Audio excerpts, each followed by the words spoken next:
성경 몽독 시간입니다. 다리가 불편하지 않으신 분은 함께 일어나서 하나님 말씀 합독하도록 하겠습니다. 올해 첫 주일 하나님이 주시는 말씀은 신약성경 마태복음 5장 13절에서 16절로 말씀입니다.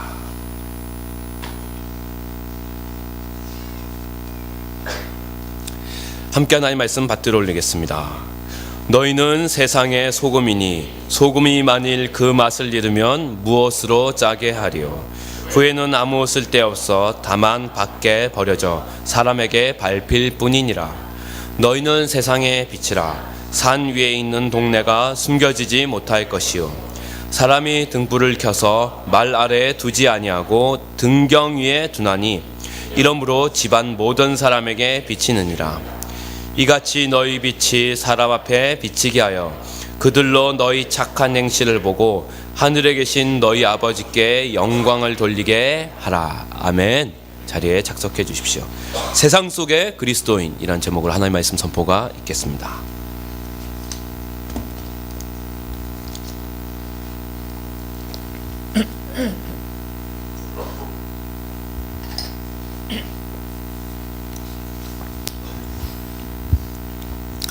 아, 2018년 새해 첫 번째 주일 예배 자리에 불러주신 주님의 은혜를 찬양합니다. 새해에 사랑하는 모든 성도님들이 하늘의 은혜와 복을 풍성하게 누리시기를 소망하고 또 축복합니다. 아시는 것처럼 올해 저희 교회 표어는 이웃에게 복음이 되는 사람들입니다. 간단해 보이지만 나름 지금의 시대적 상황에 대한 현실 인식이 반영된 표어입니다. 그리고 교회의 본질과 정체성 혹은 사명에 대한 성찰이 반영되어 있는 그런 표어이기도 합니다. 그래서 오늘 이 표어를 좀 생각해 보려고 하는 것입니다. 아까 말씀드렸죠? 이 표어가 시대적 상황에 대한 현실 인식이 반영되어 있다고 말씀을 드렸습니다. 우선 지금의 교회나 기독교가 처해 있는 시대적 상황이 어떻다고 볼 수 있을까요? 먼저 서구 기독교의 경우를 좀 보면 한마디로 이렇게 표현할 수 있습니다. 후기 기독교 시대다 이렇게 표현합니다.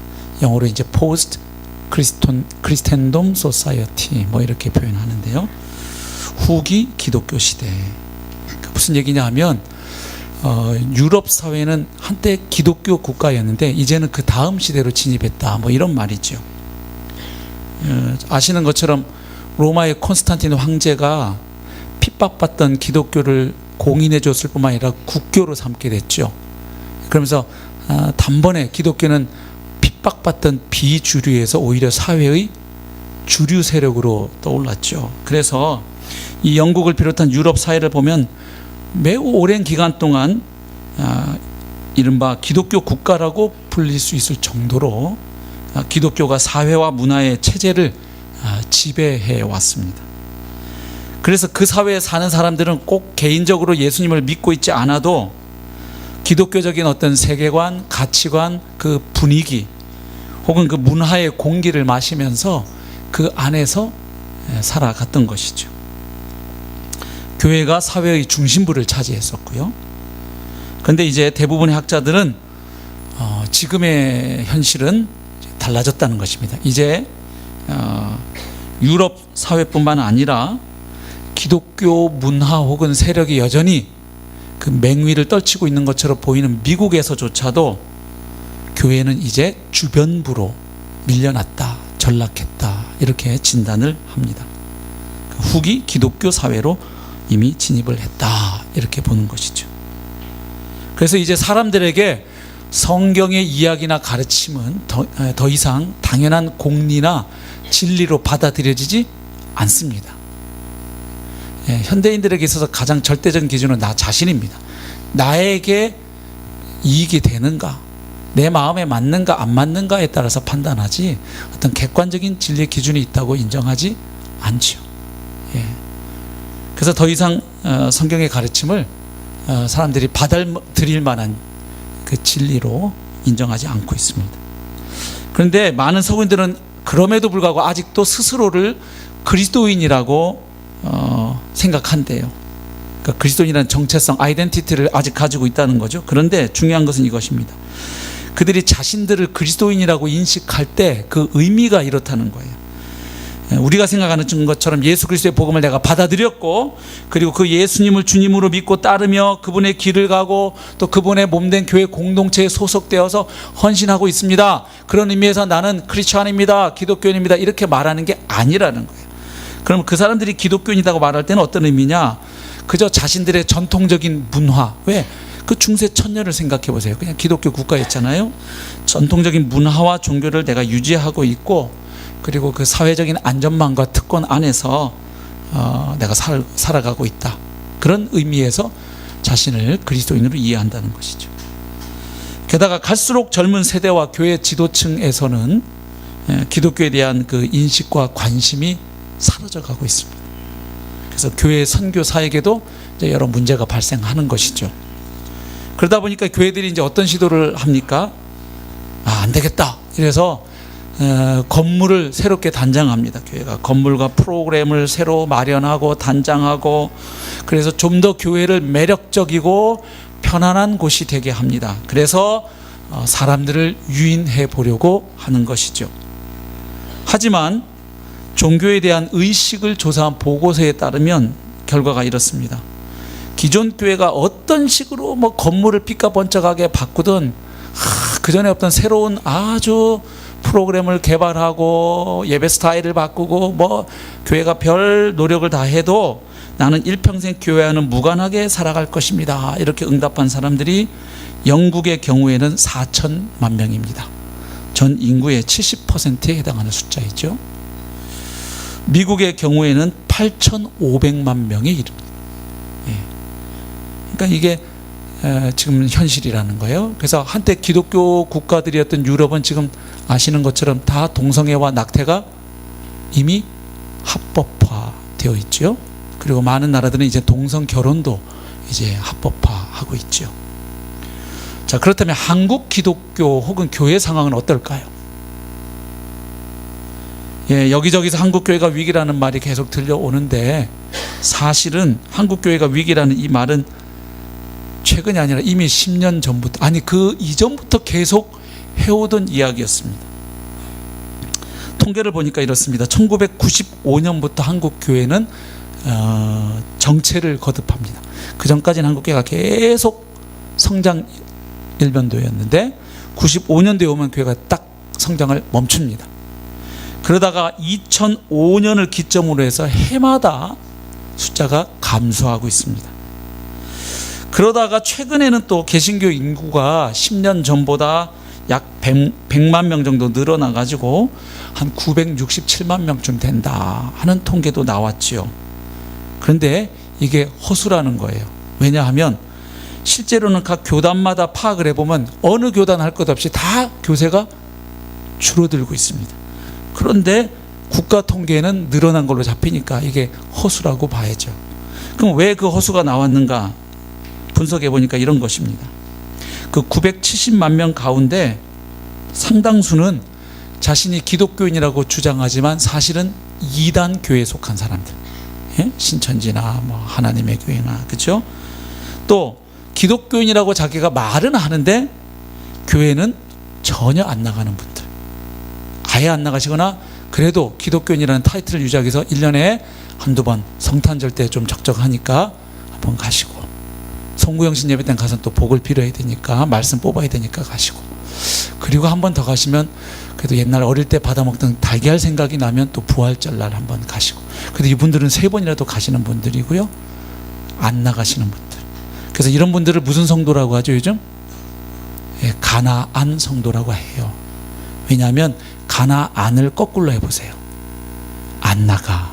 안 나가죠. 그러니까 자기를 기독교인이라고 이렇게 체크는 하지만 교회는 전혀 안 나가시는 분들이, 그분들이 얼마냐? 200만 명 이상 포함된 것으로 지금 추산되고 있어요. 근데 여러분, 교회에 출석하는 성도들의 숫자가 줄어드는 것보다 더 큰 위기가 있습니다. 뭘까요? 기독교에 대한 사회적 신뢰도가 형편없이 추락했다는 거예요. 예. 사람들이 교회를 보는 시선이 매우 부정적입니다. 비우호적이고 더 나아가서는 적대적이 되어버렸습니다. 그래서 전도가 잘 안 된다는 겁니다. 잊을만 하면 터져 나오는 교회의 온갖 그 추문들, 성스캔들, 재정비리 사건들, 교회가 막 재산 소송 가지고 교회가 막 서로 싸우는 모습들, 뭐 세습 문제들 막 계속 터져 나오잖아요.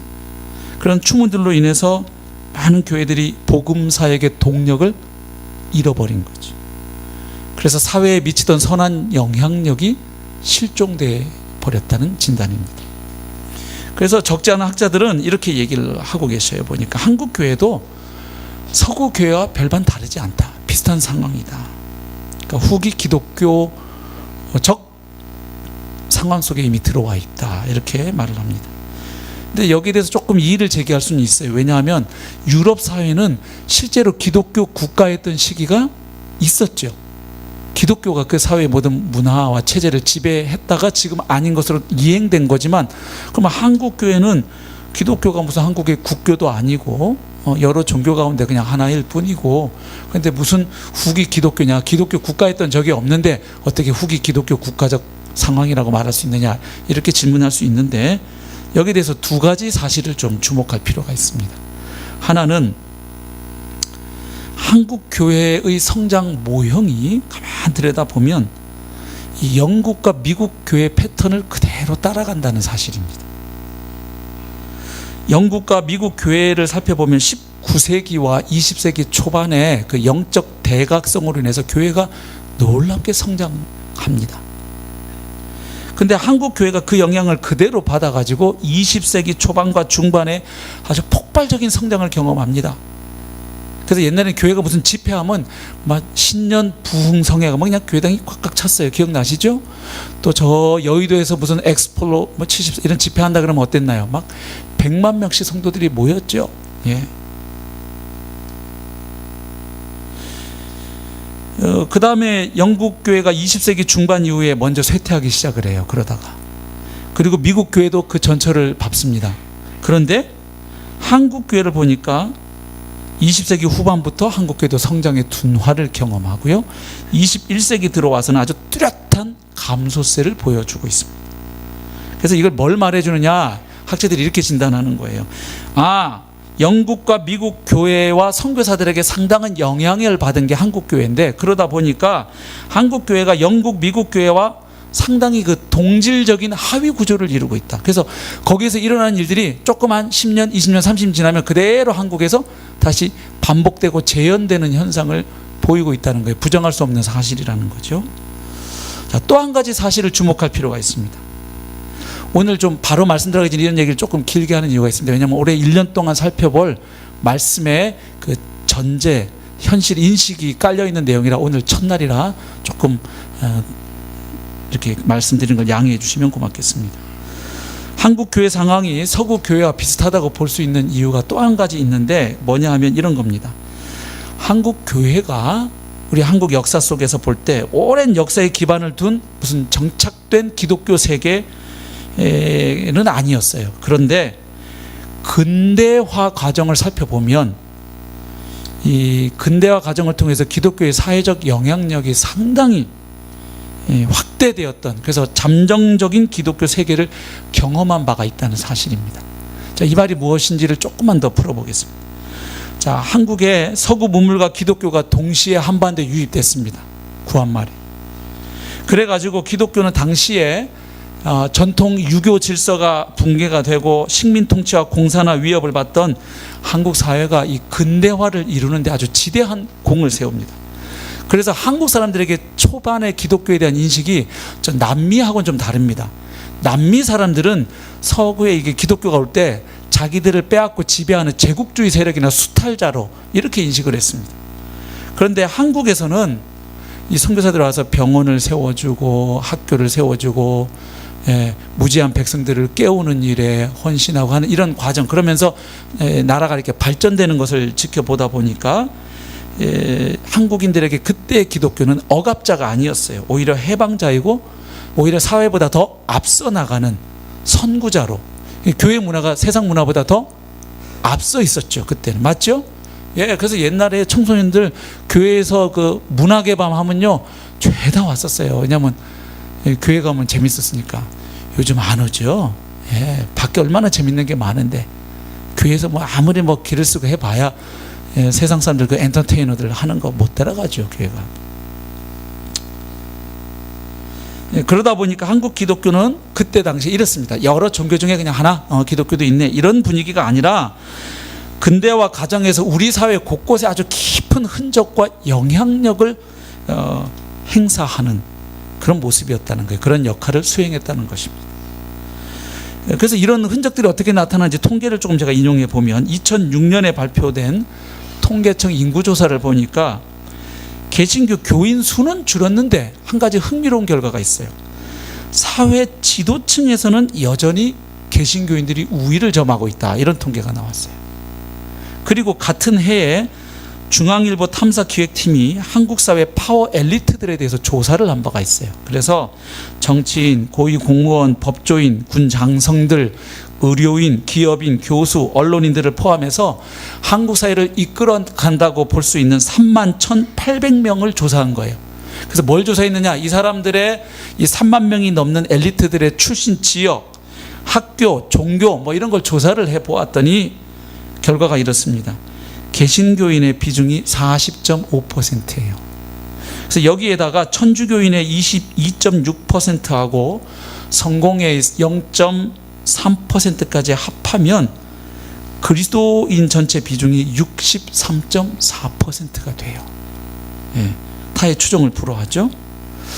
물론 조금 조심스러운 부분이 있어요. 사회 지도층에서 기독교인이 차지하는 비율이 높다고 해서 그걸 근거로 뭐 기독교가 지배적 영향력을 한국 사회에 행사하는 뭐 그런 규범 체계가 되었다, 이렇게 바로 말하기는 어렵지요. 단정 지을 수는 없어요. 그런데 하지만 한국의 그리스도인들이 내가 이 사회에서 주변부가 아니고 마이너가 아니고 우리는 메이저다, 우리 사회 중심부에 있다, 지도층에 있다라는 그런 자의식을 갖게 된 그 배경을 상당 부분 설명해 주는 겁니다. 예. 그러니까 이렇게 기독교가 우리 사회 중심부에 있다, 이런 인식을 가지게 되면 그 선교 패턴이 어떻게 가나요? 패권적인 선교 패턴을 가요. 그래서 복음의 능력보다는 교회가 숫자, 교세, 힘, 돈, 그 다음에 교회 안에 있는 여러 사람들의 그 사회적 영향력을 이용해서 뭐 이렇게 압력 단체로서 역할을 교회가 하려고 하고, 뭔가 그런 걸로 일을 해 보려고 하는 것이죠. 그러나 최근에 이제 한국 사회에 일어난 변화가 뭐냐 하면 개신교에 대한 비우호적 분위기, 지금 언론 보시면 잘 아실 거예요. 예? 적대적인 분위기, 예, 아주, 물론 여기는 한국교회가 잘못해서 받는 지적이 상당수가 있습니다. 그런 것도 다 싸잡아서 저 마귀 자식들이 교회를 허물려고 이렇게 한다, 이러면 안 되죠.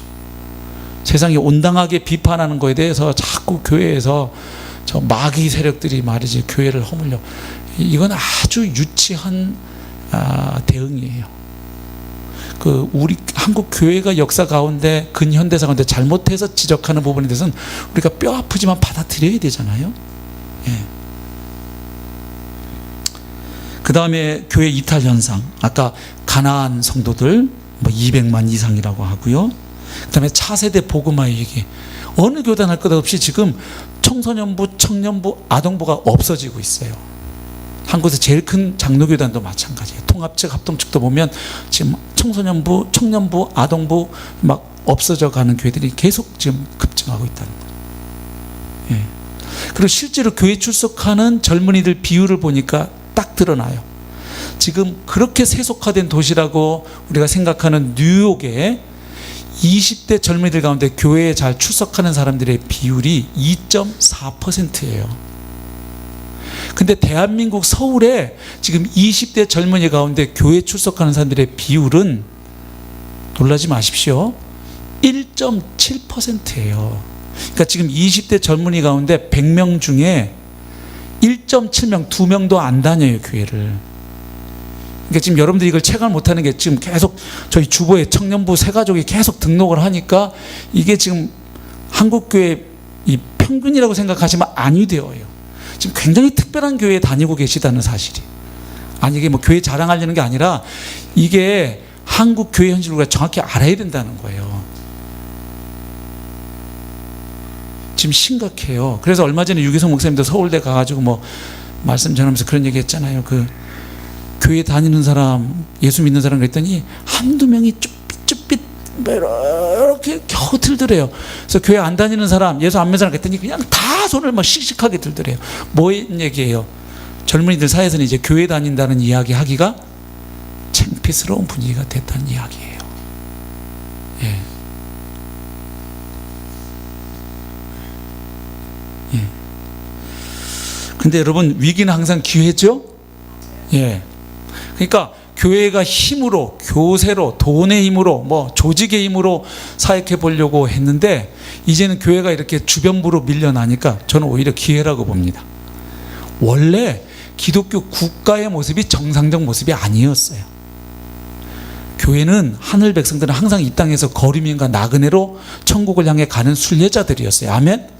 예, 그런데 세상 권력을 취해서 그걸 가지고 선교한다고 한 게 비정상이었어요. 오히려 이제 다시 복음의 생명력과 역동성으로 그리고 그 복음이 작동하는 그 교회 공동체의 모습을 통해서 세상 사람들에게 하나님 나라를 보여줄 수 있는 오히려 기회가 왔다고 믿습니다.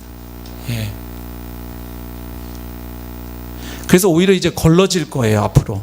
교회를 다니는 것 때문에 뭔가 내게 득이 생긴다. 내가 교회 장로라는 걸 교회 명함에다가 한 줄 넣어서 사업하는 데 도움을 받으려고 교회에 왔다가 앞으로 교회에 다니는 사람들에 대해서 부정적인 인식이 계속 심해지면 이제 그런 분들은 교회 안 다니시게 될 겁니다.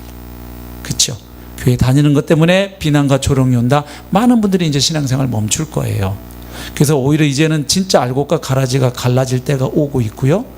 그리고 이제 진짜와 가짜가 선명해지면서 진짜인 공동체를 통한 복음의 능력이 세상 가운데 드러날 수 있는 기회도 온 거예요. 예. 그래서 결국 한국교회의 핵심 문제를 몇 가지로 진단할 수 있는데 하나는 너무 종교화되고 제도화됐다는 거예요. 그래서 이것은 뭐냐면 교회가 내부적으로 복음의 생명력과 역동성을 잃어버렸다는 거예요. 예. 그냥 예배는 드리고 여러 가지 종교적인 활동은 하지만 그저 그냥 별 주님에 대한 기대 없이 그냥 종교 하나는 믿고 살아가야 되니까 그래야 또 이 복잡한 세상에 마음의 위안이라도 얻으니까 뭐 이렇게 그래서 매일 주님하고 동행하는 삶 그거는 뭐 먼 이야기고 예. 그래서 이거 종교화 제도화 됐다는 건 복음의 능력과 역동성을 잃어버렸다는 지적이고요. 또 한 가지 문제는 세속화되고 개토화됐다는 겁니다. 이건 뭐냐면 교회가 세상과의 관계 설정을 잘못해왔다는 이야기입니다. 세속화됐다는 건 뭐죠? 교회가 세상과 다를 바가 하나도 없다는 이야기죠. 세상하고 똑같다는 거예요. 예, 교인들의 모습이 세상 사람들하고 다를 바가 하나도 없다. 세상의 가치관, 문화관, 인생관이 그냥 교회 안에도 그대로 들어와서 교회가 세상과 전혀 차별화되지 않는다. 이게 세속화예요. 개토화는 뭐죠? 교회가 자기들끼리만 지낸다니까. 세상과 담을 쌓고 어휴 저 망할 놈의 세상, 저긴 다 불타 없어질 세상, 그러면서 담을 쌓고 교인들끼리만 자기들끼리만 그 사세가 되는 거예요. 그들이 사는 세상. 세상과 상관없이 교회가 존재하려고 한다는 거죠. 거룩성을 지키기 위한 건지는 몰라도. 그런데 오늘 말씀 보면 교회의 본질과 정체성이 뭡니까? 예수님 산상순에서 말씀해요. 너희는 세상의 소금이다, 세상의 빛이다, 이렇게 얘기하세요. 그러니까 여기 지금 소금과 빛도 중요한 단어지만 세상의라는 수식어도 중요해요. 그러니까 세상의 소금이고 세상의 빛이라는 얘기는 교회는 세상 속에서 역할을 할 때 교회라는 것입니다. 아멘. 그러니까 세상과 상관없이 우리끼리만 존재하겠다는 건 이건 교회의 본질과 정체성을 잘못 이해하고 있다는 이야기가 돼요.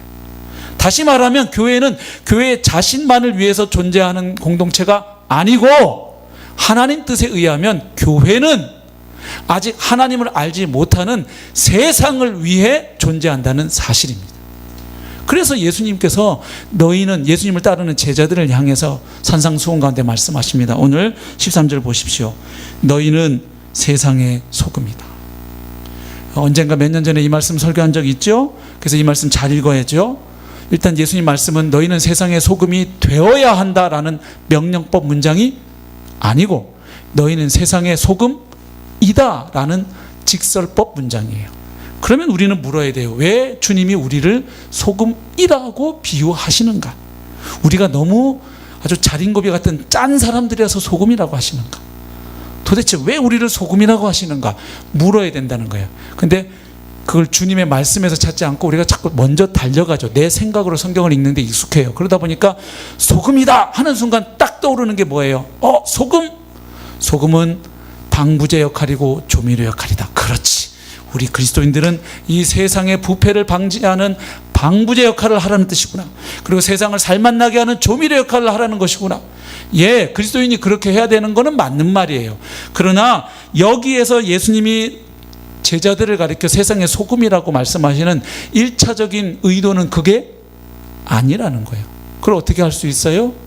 이어지는 예수님 말씀에서 확인할 수 있죠. 보십시오. 너희는 세상의 소금이다 라고 말씀하시고 그 다음 주님이 그렇게 말씀하시는 이유를 그 이어지는 말씀에서 나타내시죠. 소금이 만일 그 맛을 잃으면 무엇으로 짜게 하리요? 여기서도 우리가 성경을 오독할 수 있죠.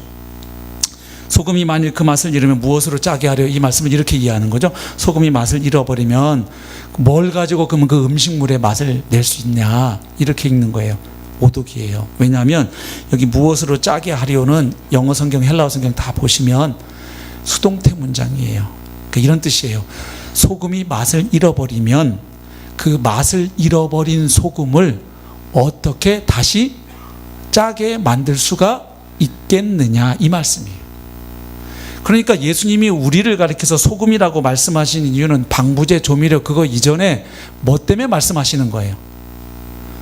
소금은 그 특성상 일단 한번 맛을 잃어버리면 그 맛을 다시 회복하기가 매우 어렵다.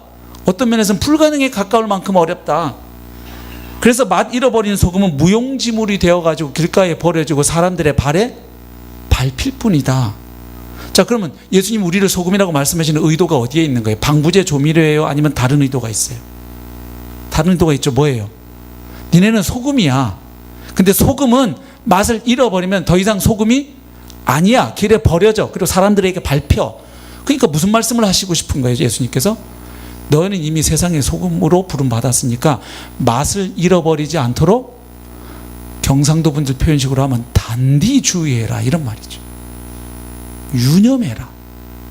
소금은 그 맛을 잃어버리면 소금이 아니다. 그 말씀을 하고 계신 것이죠. 예. 이게 왜냐하면 당시 그 팔레스타인에서 생산되던 소금 때문에 그래요. 그 당시 소금을 보면 이게 염화 나트륨만 있는 게 아니고 염화 나트륨에다가 뭐가 같이 있느냐, 상당량의 불순물을 이렇게 포함하고 있었어요. 요즘같이 이렇게 정제 기술이 있던 때가 아니니까요. 그래서 이 소금을 보관을 잘못하게 되면 어떤 일이 일어납니까? 그 소금 가운데 물에 잘 녹고 용해되는 염화 나트륨 부분이 어떻게 될까요? 녹아버리는 거예요. 그러면 그건 녹아 없어져 버리고 불순물만 남을 때 겉으로 보면 여전히 소금 모양이에요. 색깔이나 여러 가지는. 그런데 맛을 보면 어떻게 돼요? 짠맛이 없는 거예요. 짠맛을 잃어버린 소금이. 그러면 그걸 누가 두고 소금으로 쓰냐? 그냥 길에다 버리는 거지. 그러면 밟히는 거지. 지금 그 말씀을 예수님이 하고 계신 겁니다. 그러니까 결국 예수님이 생각하고 계시는 소금의 소금다움은 어디에 있는 거예요? 그 짠 맛에 있는 거죠. 독특한 맛. 소금만이 낼 수 있는 바로 그 맛. 그걸 말씀하시는 거죠. 예. 그래서 단맛, 신맛, 매운맛 여러 가지 물질로 맛을 낼 수 있지만 짠맛은 소금으로만 낼 수 있죠. 예. 물론 자매님들은 간장, 된장, 고추장도 짠맛 나는데요 하시겠지만 아시죠? 간장, 된장, 고추장이 짠맛을 내는 이유는 소금이 들어가 있기 때문이죠. 그러니까 짠맛은 소금으로만 낼 수 있는 맛이에요. 그러니까 다른 걸로는 낼 수 없는 소금만이 낼 수 있는 맛이 있다. 너희는 그런 존재다. 그러니까 그 맛을 잃어버리지 않도록 주의하라. 이게 주님 말씀인 거예요. 그러니까 여기서 말하는 소금의 짠맛은 그럼 뭘 의미하시는 거겠습니까? 바로 예수님을 주님으로 고백하고 살아가는 하늘 백성들이 살아가는 그 삶의 모습과 자태, 그 삶의 결과 색깔이 세상 사람하고는 같을 수가 없다는 거예요. 그래서 그 다른 하늘 백성다운 삶의 자태를 잃어버리지 말라는 거예요. 너희다움을 잃어버려서는 안 된다, 이 말씀이죠. 여러분, 그렇잖아요. 눈에 보이는 이 세상이 전부다라고 믿고 이 세상, 한 세상 그냥 7, 80년 살아가는 사람하고, 아니다, 이 눈에 보이는 세상 그 너머에 이 모든 세상을 창조하신 창조주 하나님이 계신다, 그리고 그분이 지금도 이 세상을 붙들고 계시고 통치하신다, 믿고 살아가는 사람의 삶의 결이 같을 수가 없는 거예요. 또 내가 열심히 노력해서 공부하고 일해서 얻은 이 돈, 물질, 재물, 내가 올라간 어떤 자리, 이런 것들 내가 내 힘으로 얻고 획득한 거기 때문에 이제 이것은 그냥 나를 위해서 쓰면 된다, 내가 벌어서 내 돈 내가 쓰는데 누가 뭐라고 할 거냐, 이렇게 인생 사는 분하고, 내게 주신 이 돈, 물질, 관계들, 어떤 직책, 재능, 은사, 건강, 이 모든 것은 하나님이 내게 허락해 주신 것이고, 나는 이것을 하나님 나라의 영광을 위해서, 하나님의 영광과 하나님 나라 확장을 위해서 잘 사용하고 관리할 책임이 있는 청직이라고 생각하는 사람이 삶의 결이 같을 수가 없어요. 돈 쓰는 모습이 똑같을 수 없는 거예요. 돈에 대한 태도나 가치관이 같을 수가 없다, 이 말이에요. 노동에 대한 태도가 같을 수가 없다, 이 말이에요.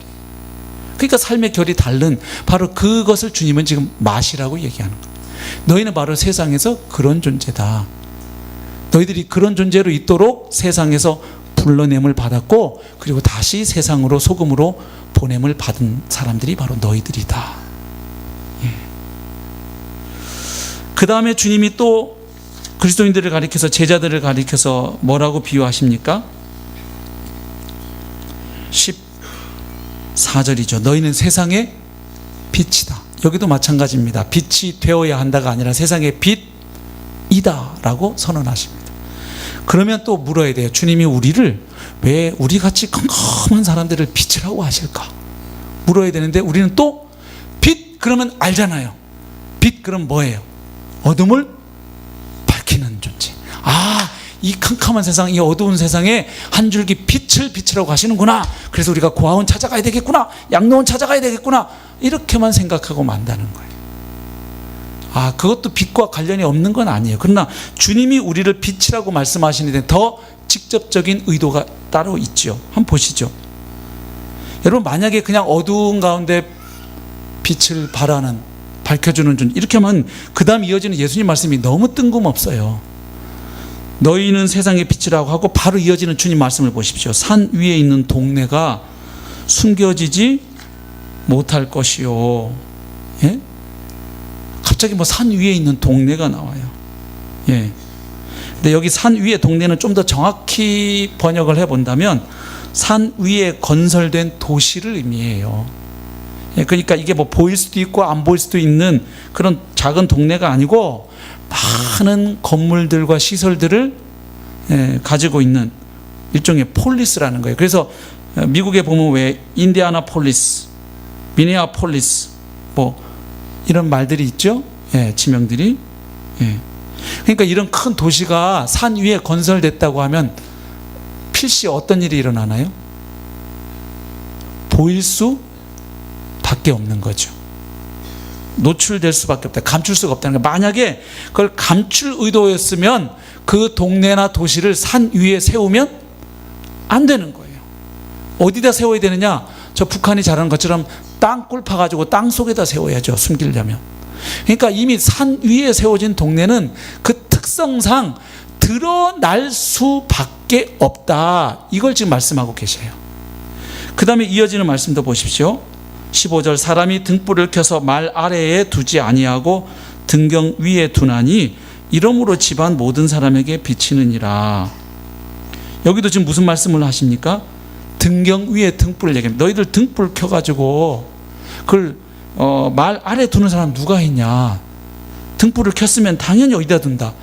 등경 위에 보이게 둬야 그 불빛이 그 방 안을 가득 비칠 거 아니겠느냐. 자, 그러면 예수님 우리를 가리켜서 세상의 빛이라고 말씀하신 후에 하신 이야기 두 가지, 산 위에 있는 동네와 이 등불에 대한 이야기는 공통점이 있어요. 뭡니까? 그 특성이 이겁니다. 드러남, 노출, 숨겨질 수 없음, 뭐 이런 의미예요. 그러니까 결국 앞에 말씀한 거 이어보면 이런 말이에요. 너희가 소금으로서 소금의 짠맛을 잃지 않게 되면 너희는 세상의 빛이 되어서 세상 가운데 니네들이 티를 내지 않고 생색을 안 내도 드러날 수밖에 없는 게 너희들이다, 이 말이죠. 예.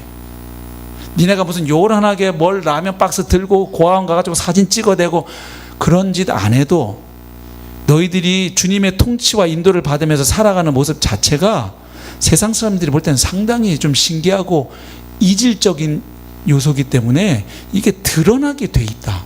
그리고 너희들이 그렇게 드러나길 나는 원한다. 그래서 너희를 통해 사람들이 나를 봤으면 좋겠다. 니네들도 별 볼 일 없는 죄인들인데 니네들이 그렇게 살아가는 이유가 너희의 주가 되시는 나 때문인 것을 너희를 통해 세상이 좀 봤으면 좋겠다. 그러니까 결국 주님의 의도는 이거예요.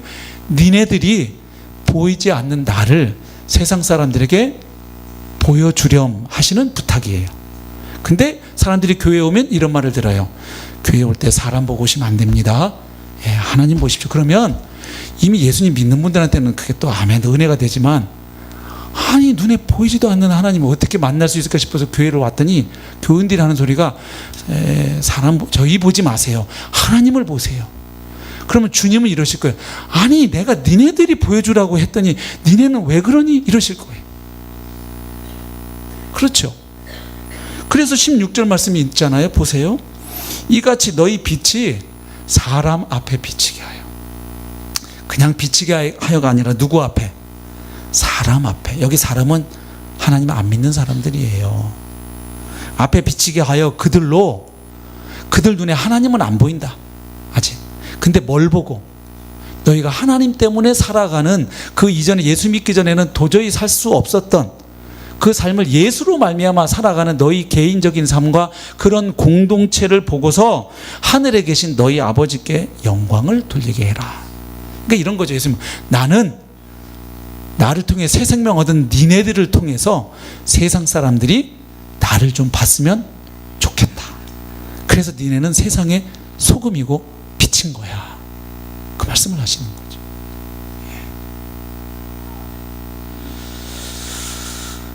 그러니까 결국 교회의 본질과 정체성은 세상과 떨어져서는 존재하기가 어렵죠.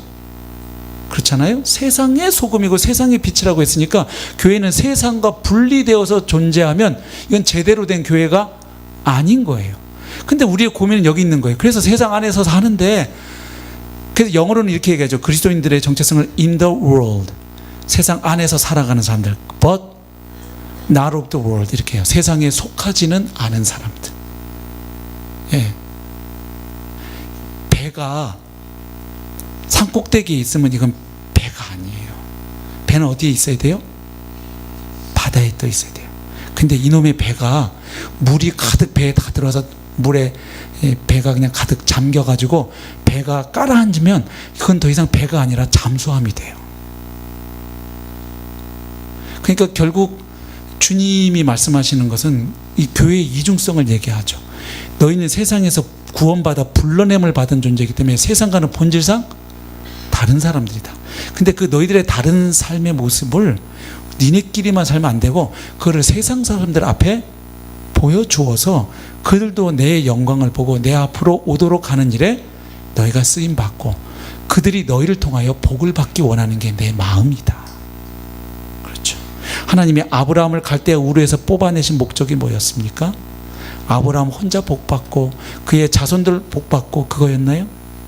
아니잖아요. 아브라함과 아브라함의 자손들을 통해서 그리고 그 후손으로 오시는 메시아를 통해서 천하 만민과 땅의 모든 족속이 복을 받게 하시려는 것이 하나님이 아브라함을 갈대아 우르에서 뽑아내신 목적이죠. 그러니까 하나님은 우리를 세상 가운데서 흑암의 권세에서 뽑아내신 목적도 바로 우리를 천국에 데려가기 위하면 구원받는 순간 바로 데리고 가시면 돼요. 그럼 우리가 이 살면서 이 험한 꼴 안 봐도 돼요. 그죠? 신앙생활에서 너무 룰루랄라 행복하기만 하시던가요? 어떤 때는 아유 그냥 주님 그냥 오늘 와버리십시오 주님. 그냥 막 아유 이꼴 저꼴 안 보고 그냥 막 가고 싶습니다. 이런 생각 안 드셨으면 인생을 조금만 더 사십시오. 네. 있지요. 예. 근데 왜 주님 우리 구원받은 순간 바로 주님 품으로 안 데려가요? 왜 이 힘들고 부대끼는 세상에 우리를 남겨두셨냐고요. 이유가 있다는 거잖아요. 예. 그래서 여러분 교회가 그리스도의 몸이라는 이 신학적 진술도 다시 생각할 필요가 있어요. 이게 교회가 그리스도의 몸이라는 말 속에는 우리가 이미 알고 있는 것처럼 교회의 머리는 목사도 아니고 장로도 아니고 권사도 아니고 그리스도 자신이시다 이 말이 들어가 있는 것이고, 그리고 몸이니까 몸은 서로 연결되어 있는 거니까 교회 구성원들이 상호 유기적 관계로 연결되어 있는 유기체다, 생명체다라는 얘기가 되는 것이고, 또 한 가지는 세상 사람들이 그리스도를 볼 수 있는 통로가 교회다 이 말인 거죠. 왜냐하면 머리신 그리스도는 눈에 보이지 않아요. 세상 사람들 눈에 하나님 안 보인다고요. 맞죠? 예, 그래서 그 머리이신 그리스도를 하나님은 누굴 통해서 보이고 싶어 하시느냐? 그 머리이신 그리스도의 몸인 교회를 통해서 교회의 머리가 되시는 그리스도를 세상에 보여주고 싶어 하시는 것이 주님의 뜻인 것이죠. 예.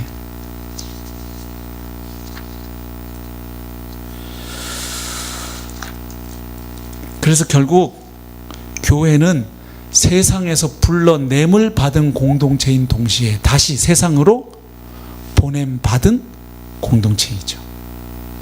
그래서 성경 보면 성부 하나님께서는 성자 예수님을 이 세상에 보내셨습니다. 그리고 성자 예수님은 다시 부활 승천하신 이후에 성령을 보내시면서 교회를 세상으로 보내셨습니다. 예. 그러니까 교회가 세상과의 관계를 생각하지 않고 존재하겠다. 우리 교회만 잘 되고 부흥하고 우리끼리 행복하게 살면 된다. 그래서 그 사세를 만들고 그들이 사는 세상, 세상과 상관없이 우리끼리 부흥하고 성장해서 그 열매를 우리가 누리고 행복하게 우리끼리, 이거는 교회가 뭔지를 모르는 거예요. 교회는 세상의 소금으로, 세상의 빛으로 보냄받은 공동체인 줄로 믿습니다. 근데 문제는 이것이에요. 근데 우리가 정말 그 빛과 소금으로 존재할 만한 그런 위인들이 못 된다는 거예요. 빛을 발하고 싶은데 오히려 나를 통해서 다크포스가 막 나가. 응? 응? 빛을 비쳤으면 좋겠는데 시커먼 기운이 나가고, 응? 그 소금의 아름다운 짠맛이 나야 되는데 아주 그냥 짠 게 지나쳐갖고 소태 맛이 나고, 예? 예. 이게 문제인 거예요. 그래서 우리가 다시 생각해야 되는 것은 우리의 존재가 어때서 우리가 세상의 빛과 소금이 아니라는 거예요. 우리는 구원받기 전에도 죄인이었고 구원받고 난 이후에도 비슷해요. 다만 달라진 것은 우리 인생의 주인이 달라지셨어요. 그리고 그 주님의 영인 성령이 우리 안에 와 계셔요. 실제 하신다는 말이에요. 그래서 내 안에 그리스도께서 계시다는 사실을 정확하게 깨닫고 인지하고 그 주님이 나를 통해서 드러나시도록 자꾸 우리가 주님께 맡기고 순종하면 그만큼 나는 죽고 내 안에 그리스도가 드러나시는 거예요. 그러나 그거 조금 하다가 이제 좀 잘 되는구나 해서 또 내가 목 쳐들고 주님 앞에서 주님 가만 계세요. 그렇게 하는 거 아니라니까. 내가 가만 계세요. 내가 힘들고 어려우면 내가 금식기도 하고 새벽기도 가서 부르짖고 그때 나타나서 도와주시고, 이런 건 내가 그래서 이렇게 가만히 계세요. 그리고 또 우리가 설쳐되면 우리를 통해서 그리스도가 드러나지 않고 우리의 냄새나고 추악한 치사한 모습들이 자꾸 드러나는 거예요. 그렇게 되면 빛과 소금으로 존재하기가 어려워지는 것이죠. 그래서 우리가 다시 한번 세상의 빛과 소금으로 어떻게 구체적으로 살아갈 것인가는 다음 주부터 이제 베드로 전서를 비롯해서 우리가 쭉 세상 속의 그리스도인들이 어떻게 존재하고 세상과는 어떻게 소통하고 이웃이 되며 또 세상과는 어떻게 차별화되며, 그런 것들은 앞으로 이제 계속 살펴보겠지만, 오늘 먼저 원론적으로 교회는 기본적으로 세상과 관계에 맺도록 되어 있는 존재라는 사실을 새겼으면 좋겠습니다. 우리는 세상과 상관없이 존재하는 공동체가 아닌 것입니다. 그런데 문제는 우리 자신에게 그런 빛과 소금이 될 만한 요소가 여전히 구원받고 난 이후에도 우리 안에는 없다는 사실입니다. 우리 자신 안에는. 그러나 우리 안에 계신 그리스도가 실제적으로 역사하기 시작하시고 우리가 믿음으로 복음을 취하고 점점 더 우리 자신이 주님 앞에 넘겨지는 만큼 주님은 우리를 통하여 증거되실 줄로 믿습니다. 이것입니다.